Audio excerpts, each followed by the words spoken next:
She made her way through the turbine hall, surrounded by an ever-changing ring of friends, admirers, and animals, nebula to her attractive focus, talking to her guests, giving instructions to her staff, making suggestions, and offering compliments to the many and various entertainers.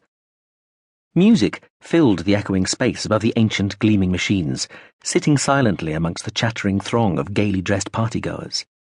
She bowed graciously and smiled to a passing admiral, and twirled a delicate black flower in her hand, putting the bloom to her nose to draw in its heady fragrance. Two of the heralds at her feet leapt up, yelping, forepaws attempting to find purchase on the smooth lap of her formal gown, their glistening snouts raised to the flower. She bent, tapping both animals gently on the nose with the bloom, making them bounce down to the floor again, sneezing and shaking their heads. The people around her laughed. Stooping, gown belling, she rubbed her hands through the pelt of one of the animals, shaking its big ears, then raised her head to the major domo as he approached, deferentially threading his way through the crowd around her. "Yes, Mackerel?" she said. "The System Times photographer," the major domo said quietly. He straightened as she rose, until he was looking up at her, his chin level with her bare shoulders. "Admitting defeat?"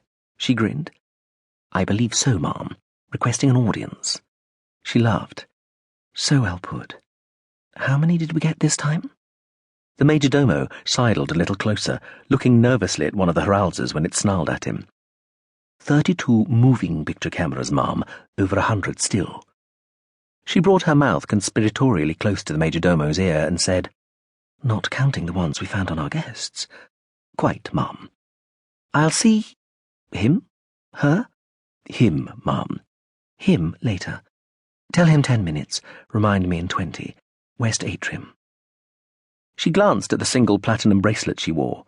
Recognizing her retinue, a tiny projector disguised as an emerald briefly displayed a hollow plan of the old power station in twin cones of light aimed straight at her eyes.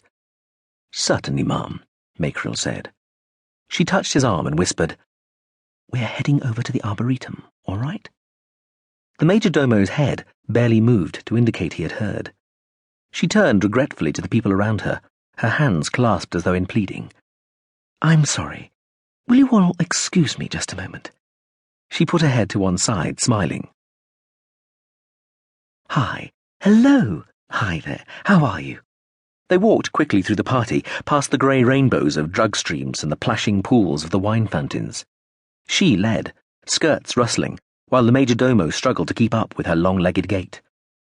She waved to those who greeted her, government ministers and their shadows, foreign dignitaries and attachés, media stars of all persuasions, revolutionaries and navy brass, the captains of industry and commerce and their more extravagantly wealthy shareholders. The heralds snapped perfunctorily at the heels of the major domo, their claws skittering on the polished mica floor, all ungainly, then bounding forward when they encountered one of the many priceless rugs scattered throughout the turbine hall. At the steps to the Arboretum, hidden from the main hall by the easternmost dynamo housing, she paused, thanked the major domo, shooed the heralds away, patted her perfect hair, smoothed her already immaculately smooth gown, and checked that the single white stone on the black choker was centered, which it was.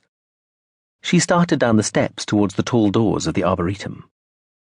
One of the heralds whined from the top of the steps, bouncing up and down on its forelegs, eyes watering. She looked back, annoyed. "Quiet, bouncer. Away." The animal lowered its head and snuffled off. She closed the double doors quietly behind her, taking in the quiet extent of luxuriant foliage the Arboretum presented. Outside the high crystal curve of the partial dome, the night was black. Small, sharp lights burned on tall masts inside the Arboretum, casting deep, jagged shadows amongst the crowded plants. The air was warm and smelled of earth and sap. She breathed deeply and walked towards the far side of the enclosure. "Hello there." The man turned quickly, to find her standing behind him, leaning against a light mast, her arms crossed, a small smile on her lips and in her eyes. Her hair was blue-black, like her eyes. Her skin was fawn, and she looked slimmer than she did on newscasts, when, for all her height, she could seem stocky.